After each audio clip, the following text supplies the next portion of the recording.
Shalom, salam sejahtera bagi kita semua, jemaat Tuhan di mana saja Anda berada yang saya kasihi di dalam Tuhan Yesus Kristus. Pada hari ini kembali bersama dengan saya di program Bina Iman yang saya berikan tema Mahkota di balik kerendahan hati. Tertulis di dalam Efesus pasal 5 ayat yang ke-21 mengatakan, "Dan rendahkanlah dirimu seorang kepada yang lain di dalam takut akan Kristus." Saudara, kitab Efesus ini mengajarkan bagaimana hubungan gereja Tuhan dengan Yesus Kristus sebagai kepala gereja. Artinya Tuhan merindukan suatu sikap kerendahan hati.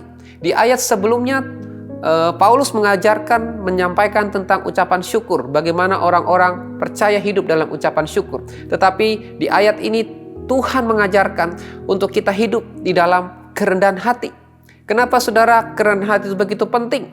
Karena kerendahan hati itu ibarat adalah mahkota yang membawa kita kepada kemenangan. Tetapi kesombongan adalah duri yang membawa kita kepada kehancuran. Tuhan menghendaki setiap kita bertumbuh dalam kerendahan hati. Sangat sulit bagi orang-orang yang memiliki titel yang tinggi, mempunyai kekayaan, mempunyai jabatan yang tinggi, untuk hidup dalam kerendahan hati. Tetapi Tuhan mengajarkan kepada kita bagaimana hidup kita ada di dalam kerendahan hati. Karena ada ganjaran yang diberikan kepada orang-orang yang rendah hati. Sebagaimana tertulis di dalam Amsal pasal yang ke-22 ayat 4 mengatakan, "Ganjaran kerendahan hati dan takut akan Tuhan adalah kekayaan, kehormatan, dan kehidupan."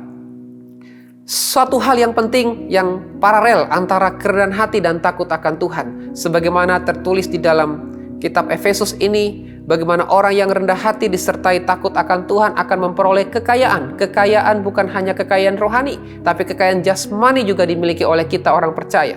Lalu yang kedua apa? Kehormatan. Kita akan dihargai, dihormati oleh orang-orang di sekitar kita. Dan yang ketiga adalah kehidupan, saudara. Kehidupan yang kekal akan diberikan kepada orang-orang yang merendahkan diri.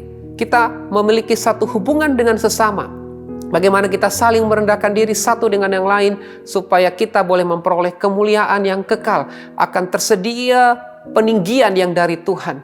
Ketika saudara di dalam tekanan, ketika saudara mungkin dihina oleh orang lain, mari kita belajar untuk tetap merendahkan diri, tetap rendah hati seorang kepada yang lain. Seperti ilmu padi semakin tinggi semakin merunduk.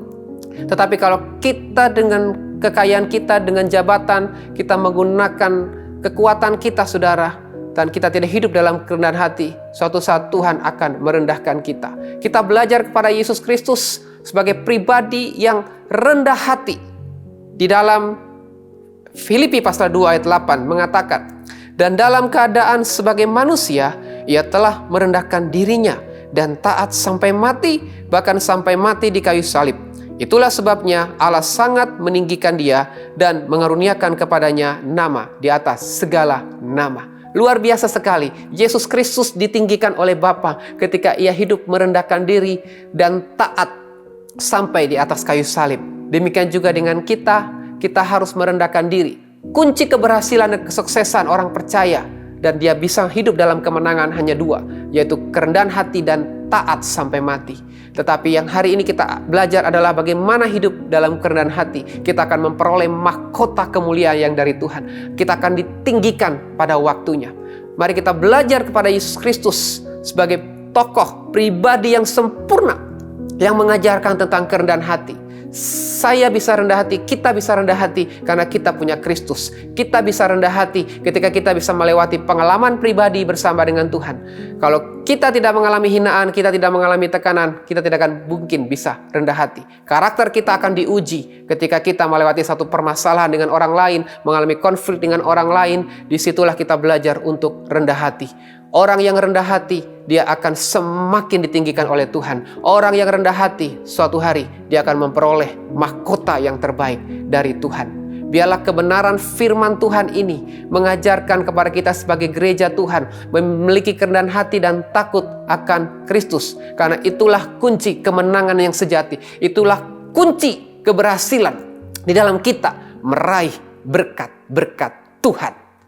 Sekian, Tuhan Yesus memberkati kita semua. Amin.